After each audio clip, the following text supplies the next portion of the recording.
കാശ്മീരിൽ സജ്ജദ് മാലിക് എന്ന് പറയുന്ന ഒരു ഗ്രാഫിക് ഡിസൈനർ ഒരു ഗ്രാഫിക് നോവൽ മുന്നോട്ട് വയ്ക്കുകയാണ്.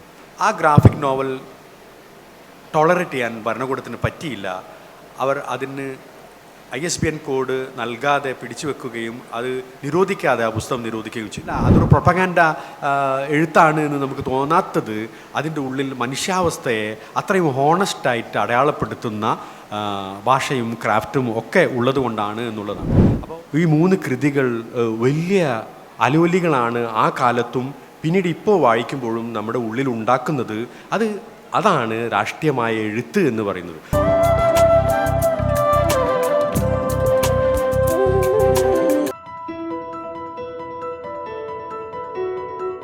എല്ലാവർക്കും നമസ്കാരം. കേരള നിയമസഭ അന്താരാഷ്ട്ര പുസ്തകോത്സവത്തിലേക്ക് എന്നെ ക്ഷണിച്ചതിലുള്ള സ്നേഹവും നന്ദിയും ഞാൻ ആദ്യം അറിയിക്കുകയാണ്. ഫാസിസത്തിനെതിരെ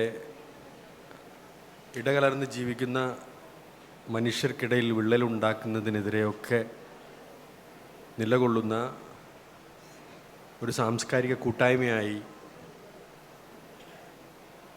ഈ അന്താരാഷ്ട്ര പുസ്തകോത്സവം മാറിയിട്ടുണ്ട്. അതിൻ്റെ ഭാഗമാകാൻ കഴിഞ്ഞതിൽ അഭിമാനവുമുണ്ട്.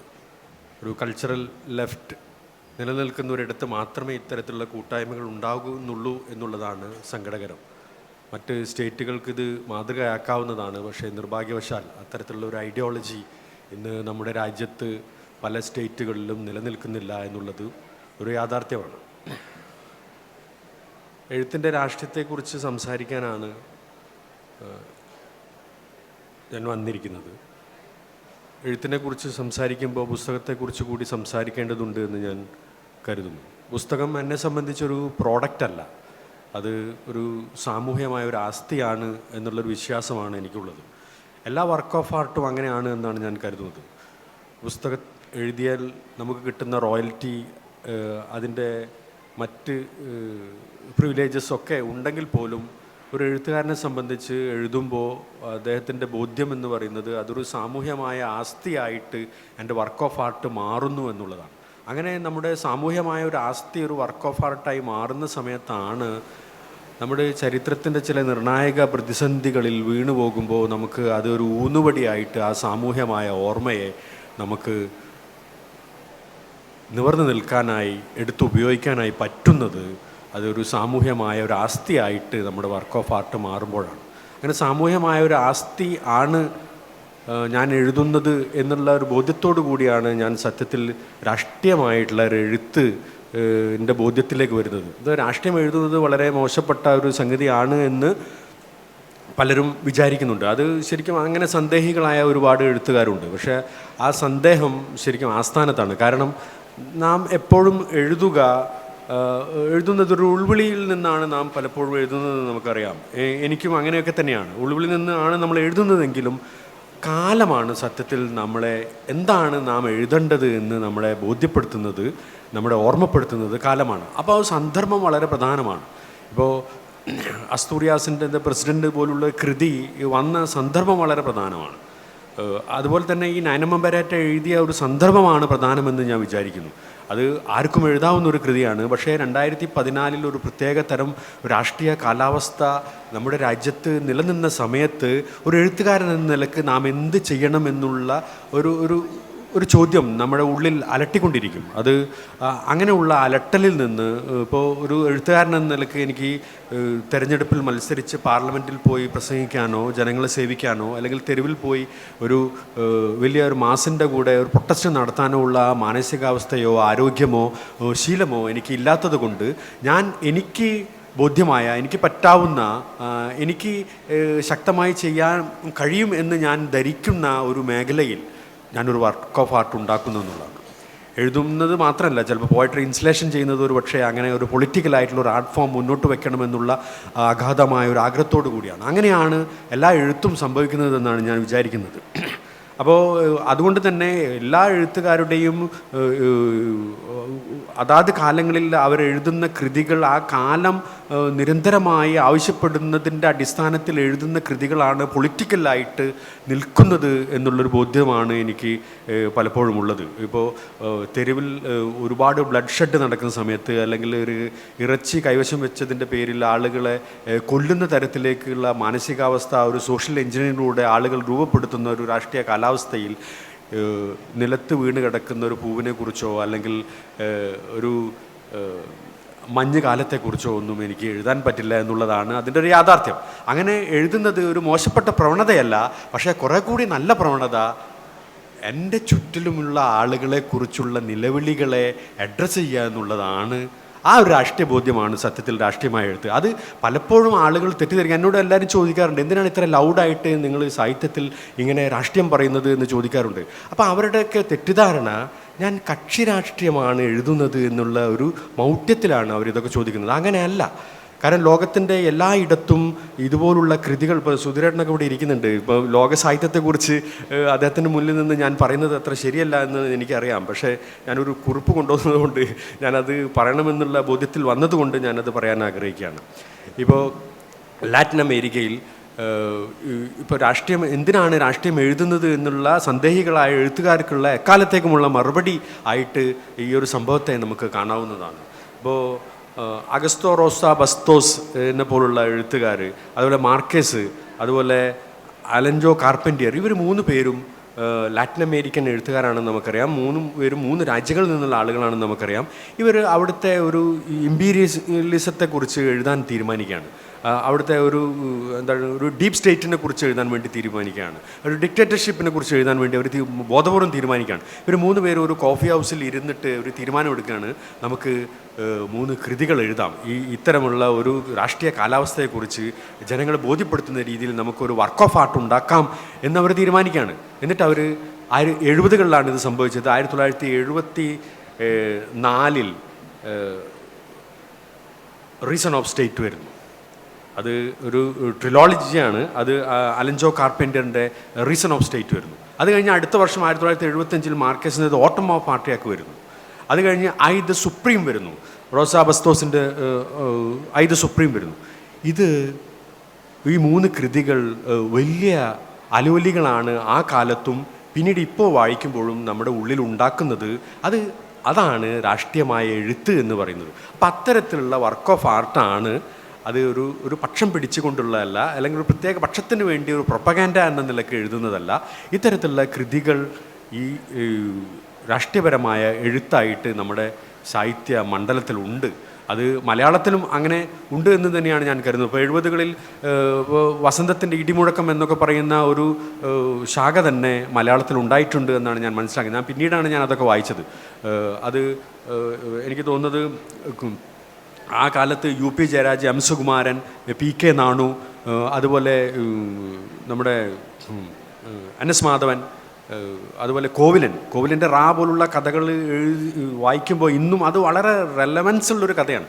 അത് ഒരു ആൽഫബറ്റ് ആണ് അതിൻ്റെ ഒരു പേരായിട്ട് വരുന്നത്, റാ എന്ന് പറയുന്ന ഒരു പേര്. ഇന്ന് ആ പേരിൽ തന്നെ ഒരു റവല്യൂഷണറി ആയിട്ടുള്ള ഒരു കാഴ്ചപ്പാടുണ്ട്. ഒരു വളഞ്ഞു പോകുന്ന മനുഷ്യരുടെ ഒരു പ്രതിബിംബമായിട്ട്, ഒരു മെറ്റഫറായിട്ടൊക്കെ ആ കഥയുടെ ടൈറ്റിൽ തന്നെ മാറുന്ന രീതിയിലുള്ള ഒരു പൊളിറ്റിക്സ് അത് ഒളിപ്പിച്ചു വെച്ചിരുന്നു എന്നുള്ളതാണ്. അത് ഇന്നും നമ്മൾ വായിക്കുമ്പോൾ, അത്തരത്തിലുള്ള ആളുകളെ വായിക്കുമ്പോൾ, ഇപ്പോൾ NS മാധവൻ സാറിനെയൊക്കെ വായിക്കുമ്പോൾ നമ്മൾ കോരിത്തെരിപ്പ് ഉണ്ടാവുന്നത് ഈ ലോകത്തിനെ അഡ്രസ്സ് ചെയ്യാൻ ആ ഒരു ടൈറ്റിലിന് തന്നെ ഒരു വലിയ രാഷ്ട്രീയം പറയുന്ന കാര്യങ്ങളുണ്ട് എന്ന് മലയാളിയെ ബോധ്യപ്പെടുത്തിയിട്ടുള്ള ആളാണ് NS മാധവൻ സാർ. ഇപ്പോൾ തിരുത്ത് എന്ന് പറയുമ്പോൾ എന്തിൻ്റെ തിരുത്ത് എന്ന്, അല്ലെങ്കിൽ ആരാണ് തിരുത്തപ്പെടേണ്ടത്, ആരെയാണ് നാം തിരുത്തിയത് എന്നുള്ള വലിയ ചോദ്യം ഉന്നയിക്കുന്ന ഒരു ടൈറ്റിൽ തന്നെ ഒരു കഥക്ക് വരുമ്പോൾ ഒരു പള്ളി പൊളിച്ചതിനെ കുറിച്ചുള്ള ഒരു സാമൂഹ്യമായ ഓർമ്മ അത് ഉണ്ടാക്കുന്നു എന്നുള്ളതാണ്. അപ്പോൾ അതുകൊണ്ട് ഈ എഴുത്തിൽ രാഷ്ട്രീയം കലരുന്നത്, മനുഷ്യൻ്റെ സങ്കടം എഴുത്തിൽ കലരുന്നത് കൊണ്ടാണ് എന്ന് തന്നെ നമുക്ക് പറയേണ്ടി വരും. അത് സാമൂഹ്യമായ ഒരു പ്രശ്നത്തെ മാത്രം അടയാളപ്പെടുന്നത്, അത് വ്യക്തിപരമായ വൈയക്തിക വികാരങ്ങളിലൂടെ തന്നെയാണ് നമ്മൾ ഈ സാഹിത്യത്തിൽ ഈ പൊളിറ്റിക്സ് എഴുതുന്നത് എന്ന് തന്നെയാണ് ഞാൻ വിചാരിക്കുന്നത്. അതൊരു ഒരിക്കലും ഒരു പ്രൊപ്പഗൻഡ ആയിട്ടുള്ളൊരു സംഗതിയായിട്ട് എനിക്ക് തോന്നിയിട്ടേ ഇല്ല. അപ്പം നയനമ്മ ബെരേറ്റയുടെ ഒരു ടൈറ്റിൽ തന്നെ നയനമ്മ ബെരേറ്റ എന്ന് ഇടാൻ കാരണം അത് ജനുവരി 30 അല്ലെങ്കിൽ അങ്ങനെ എന്തെങ്കിലും ഗാന്ധിയുടെ രക്തസാക്ഷിത്വവുമായി ബന്ധപ്പെട്ടുള്ള ഏതെങ്കിലും ഒരു പദം അതിൻ്റെ ഒരു ടൈറ്റിലായിട്ട് നൽകാവുന്നതായിരുന്നു. പക്ഷേ നയനമ്മ ബെരേറ്റ എന്ന് പറയുന്ന തോക്കിൻ്റെ പേര് തന്നെ നൽകിയത് അത് ഒരു പലപ്പോഴും വിചാരിക്കുന്നത് അത് ഗാന്ധി മ്യൂസിയത്തിൽ, ഡൽഹിയിലെ ഗാന്ധി മ്യൂസിയത്തിൽ ആ തോക്കുണ്ടായിരുന്നു. ആ തോക്ക് അവിടുന്ന് എടുത്ത് മാറ്റിയത് ഒരു പ്രത്യേകതരം അജണ്ടയുടെ ഭാഗമായിട്ടാണ്. അത് ലോക്കറിലാണ് പിന്നീട് ഉണ്ടായത്.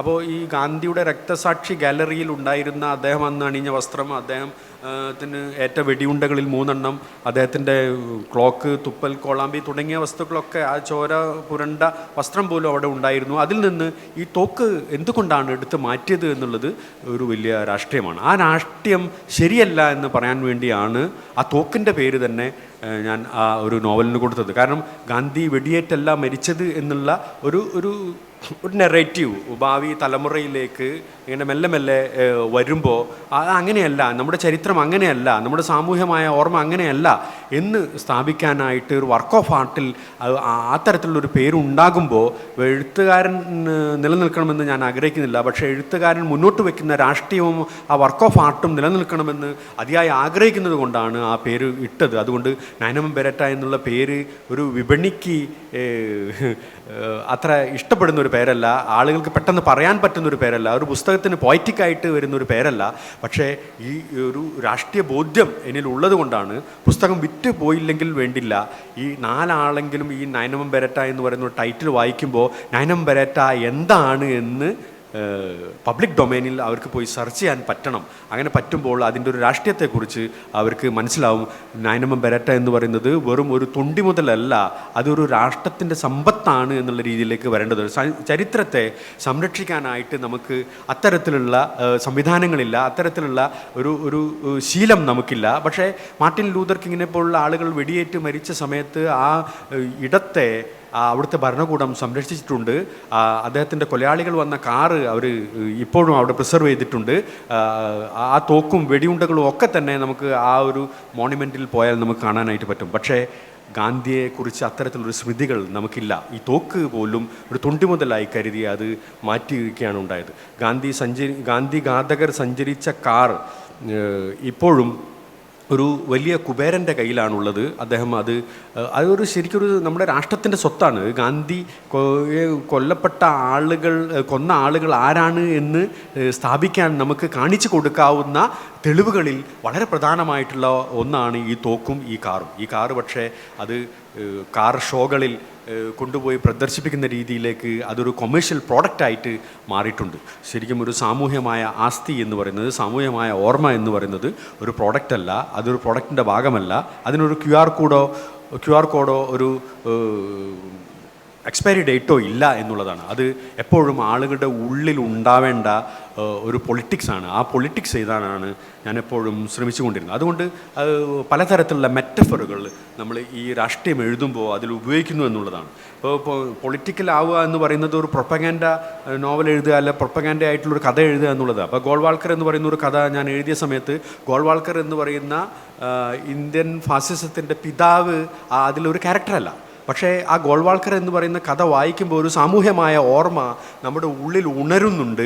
ആ ഉണരാനുള്ള ഒരു മെറ്റഫർ ഞാൻ അതിൽ ഒളിപ്പിച്ചിട്ടുണ്ട്. ആ ടൈറ്റിലും ആ കഥയുടെ ഉടനീളത്തിലും ഞാനത് ഒളിപ്പിച്ചു വെച്ചിട്ടുണ്ട്. അങ്ങനെയാണ് രാഷ്ട്രീയമായ എഴുത്ത് ഗോപ്യമല്ലാതായിത്തീരുന്നത് എന്നാണ് ഞാൻ കരുതുന്നത്. അപ്പോൾ ഈ ടൈറ്റിൽ വായിക്കുമ്പോൾ തന്നെ നമ്മൾ അതിൻ്റെ ഒരു ഹിസ്റ്ററിയിലേക്ക്, കഥകളുടെ വരികൾക്കിടയിൽ വായിക്കുന്നത് പോലെ നമ്മൾ അതിൻ്റെ ഒരു പിന്നാമ്പുറ കഥയിലേക്ക് പോകുമ്പോൾ നമുക്ക് മനസ്സിലാവും നമ്മുടെ രാജ്യത്ത് പാർലമെൻറ്റ് ആദ്യമായി ആക്രമിച്ചത് ഗോൾവാൾക്കറുടെ നേതൃത്വത്തിലായിരുന്നു എന്ന് നമുക്കുള്ള ഒരു സാമൂഹ്യമായ മറ്റൊരു പാഠം ആ കഥ തരുന്നു എന്നുള്ളതാണ്.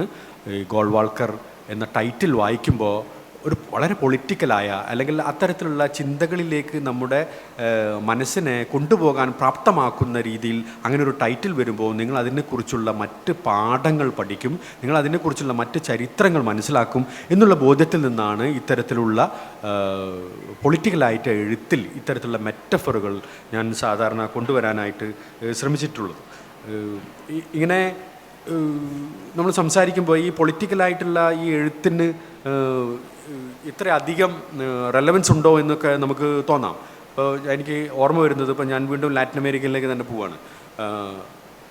ദ പ്രസിഡൻറ്റ് എന്ന് പറയുന്ന അസ്തൂറിയാസ് എഴുതിയ ഒരു നോവലുണ്ട്. അത് ഗോട്ടിമാലിയയിൽ 1964 മറ്റോ ആണ്. അത് 13 വർഷക്കാലം ആ നോവൽ നിരോധിച്ചു, അവിടുത്തെ ഭരണകൂടം നിരോധിച്ചു. ആ നോവൽ പ്രസിദ്ധീകരിക്കാനായിട്ട് സാധിച്ചില്ല അദ്ദേഹത്തിന്. 13 വർഷക്കാലം ആ നോവൽ എഴുതിയ പെട്ടിയിൽ തന്നെ ഇരുന്നു.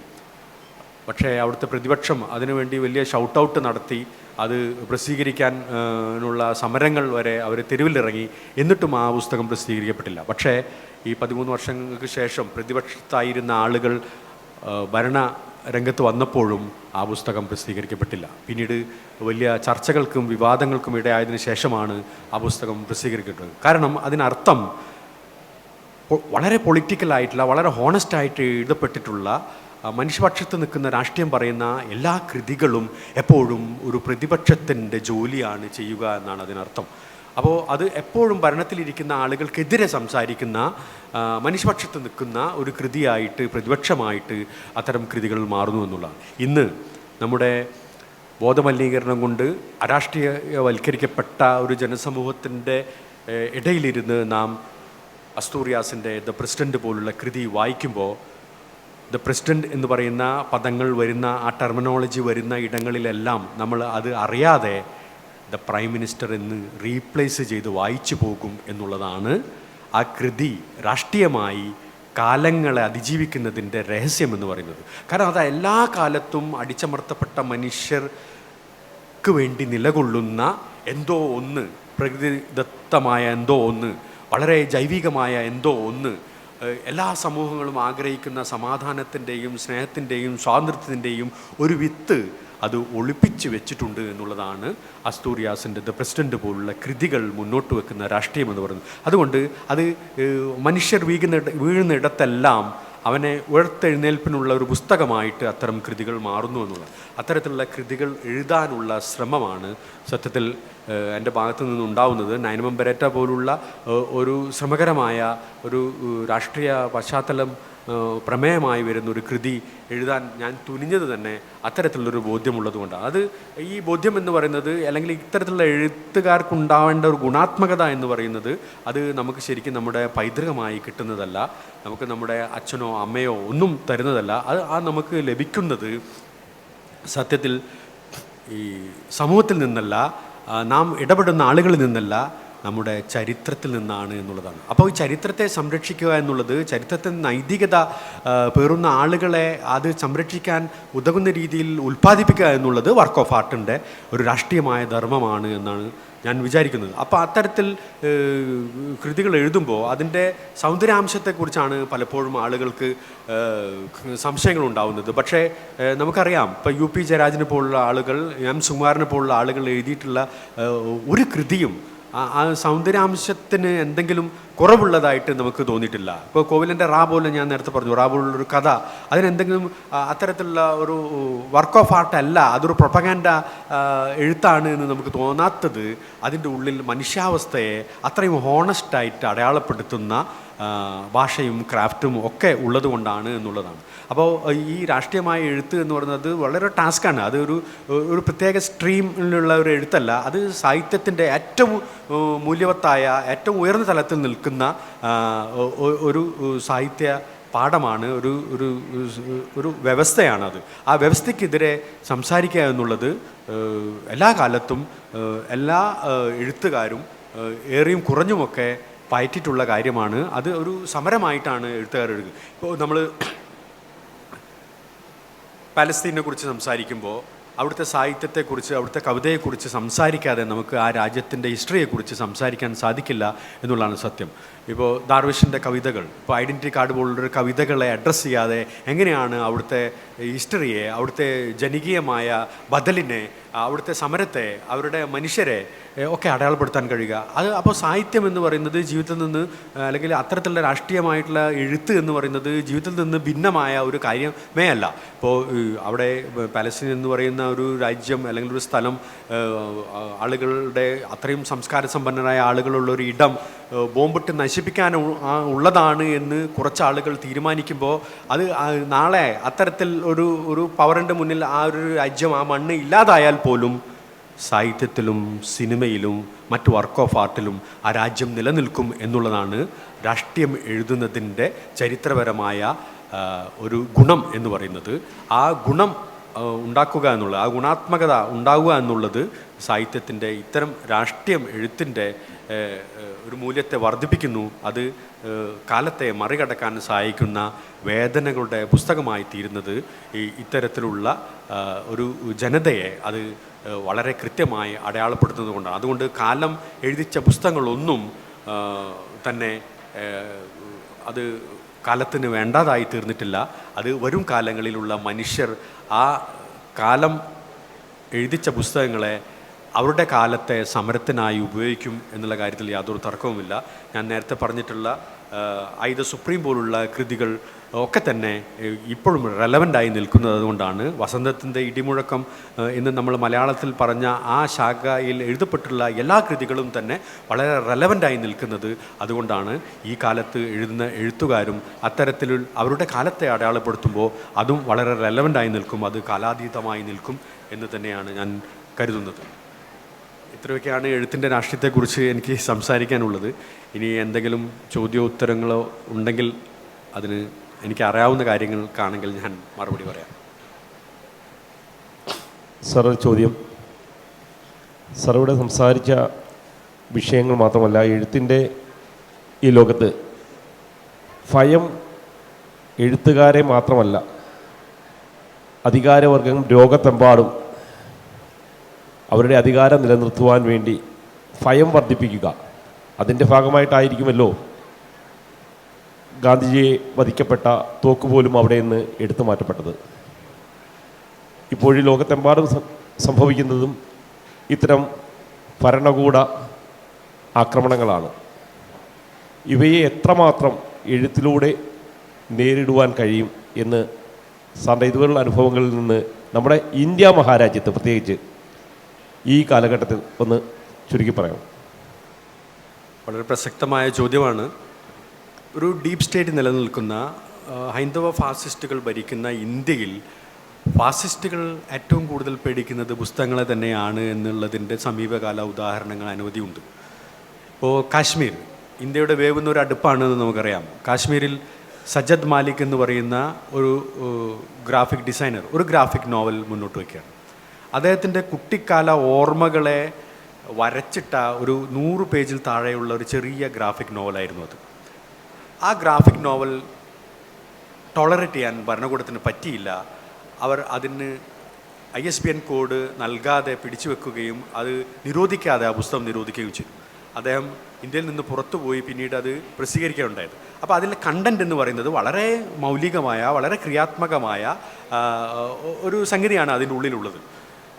ഉദാഹരണത്തിന് അതിലെ ആ കാശ്മീരി ജനതയെ അടിച്ചമർത്തുന്ന സൈനികർ, ഭരണകൂടത്തിൻ്റെ ആളുകളായി നിൽക്കുന്ന ഭരണവർഗത്തിൻ്റെ ദല്ലാളുകളായി നിൽക്കുന്ന ആളുകൾ, അവിടുത്തെ പട്ടാളം, ഫോഴ്സ്, പോലീസ്, ഈ മേഖലയിലൊക്കെയുള്ള ഭരണത്തിൻ്റെ യന്ത്രം തിരിക്കുന്ന സംവിധാനത്തിൻ്റെ ഭാഗമായി നിൽക്കുന്ന ആളുകൾക്കെല്ലാം അതിൽ വളരെ പുഞ്ചിരിക്കുന്ന മനുഷ്യരുടെ മുഖമാണ് അദ്ദേഹം വരച്ചു വെച്ചിരിക്കുന്നത്. മുന്ന എ ബോയ് ഫ്രം കാശ്മീർ എന്നാണ് ആ പുസ്തകത്തിൻ്റെ പേര്. പക്ഷേ അതിൽ ആ കാശ്മീരികളായിട്ടുള്ള സാധാരണ ജനങ്ങൾക്ക്, അവിടുത്തെ ഈ ഭരണകൂട ഭീകരതയുടെ ഇരകളായി തീർന്ന മനുഷ്യർക്ക് അദ്ദേഹം വരച്ചു വെച്ചത് അവിടെ തന്നെയുള്ള കാശ്മീരിലെ വംശനാശ ഭീഷണി നേരിടുന്ന മാനിൻ്റെ തലകളാണ്. അപ്പോൾ ഞങ്ങളിതാ കാശ്മീരികൾ വംശനാശ ഭീഷണി നേരിടുന്ന ജനതയാണ് എന്ന് ഉറക്കെ പ്രഖ്യാപിച്ച, വെറും മാനിൻ്റെ തല ഒരു മനുഷ്യന് പകരം വരച്ച് വെച്ച ഒരു പുസ്തകത്തെ ടോളറേറ്റ് ചെയ്യാനുള്ള ശക്തി 600 കോടിയിലധികം സമ്പത്തുള്ള ഒരു രാഷ്ട്രീയ പാർട്ടിക്ക്, ഒരു ഹൈന്ദവ ഫാസിസ്റ്റ് സംവിധാനത്തിന്, ഐഡിയോളജിക്ക് സാധിച്ചില്ല എന്ന് പറയുമ്പോൾ പുസ്തകം എക്കാലത്തും മനുഷ്യവിരുദ്ധമായ സംവിധാനത്തെ വെല്ലുവിളിക്കുന്ന ഒരു സംഗതിയാണ് എന്ന് വരുന്നു. കാരണം ഇത്രയധികം ക്യാപിറ്റലുള്ള ബോധമലിനീകരണത്തിനുള്ള വലിയ ടോൾ ആർമികളുള്ള ഒരു ഭരണകൂട ഭീകരത പ്രോത്സാഹിപ്പിക്കുന്ന സോഷ്യൽ എഞ്ചിനീയറിങ്ങിലൂടെ ആളുകളുടെ ചിന്താ പദ്ധതിയെ പൊളിച്ച, സെക്യുലറിസത്തെ പൊളിച്ച ഒരു സംവിധാനത്തെ വെറും 100 പേജിൽ താഴെയുള്ള ഒരു പുസ്തകം വിറപ്പിച്ചു എന്ന് പറയുമ്പോൾ വർക്ക് ഓഫ് ആർട്ട് എന്ന് പറയുന്നത് എപ്പോഴും മനുഷ്യനെ ഉറക്കെ ശബ്ദിക്കാൻ പ്രേരിപ്പിക്കുന്ന ഒരു ജൈവികമായ ഒരു സംഗതിയാണ് എന്ന് വരുന്നു. അതാണ് ഈ പുസ്തകത്തിൻ്റെ ഒരു ശക്തി, അല്ലെങ്കിൽ രാഷ്ട്രീയമെഴുത്തിൻ്റെ ശക്തി എന്നുള്ളത്. ഇത് പറയാനാണ് ഞാൻ ഇത്രയും നേരം സംസാരിച്ചത്. ഇങ്ങനെ ഒരു ചോദ്യം വന്നതുകൊണ്ട് അതിനൊരു കൃത്യമായ ഒരു ഉത്തരമായി എന്നാണ് ഞാൻ കരുതുന്നത്.